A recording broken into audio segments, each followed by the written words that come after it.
Dalam budaya Jawa ada istilah yang sangat kasar, tapi sangat jujur. Gentong babi.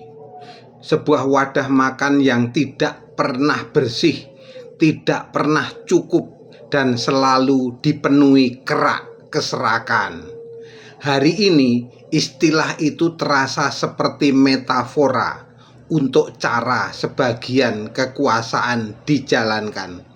Anggaran negara yang seharusnya sakral perlahan berubah menjadi ladang distribusi kepentingan.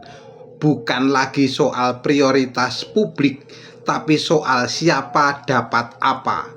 Kita melihat proyek-proyek besar, anggaran fantastis, kebijakan yang dipaksakan.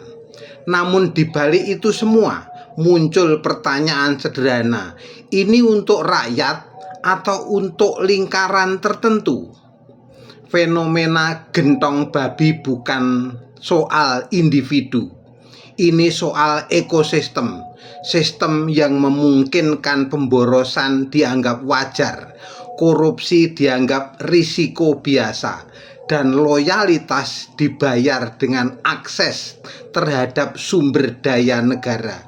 Yang berbahaya adalah ketika praktik ini dinormalisasi, ketika publik mulai lelah mengkritik, ketika kemarahan berubah jadi apatis, dan ketika penyimpangan terasa seperti hal yang biasa. Di titik itu, gentong babi tidak lagi sekadar metafora. Ia menjadi cara kerja, dan sejarah selalu menunjukkan negara yang dikelola seperti itu tidak runtuh karena musuh dari luar, tapi karena rakus dari dalam. Jadi pertanyaannya bukan lagi apakah ini terjadi, tapi berapa lama kita akan membiarkannya sebelum semuanya benar-benar habis.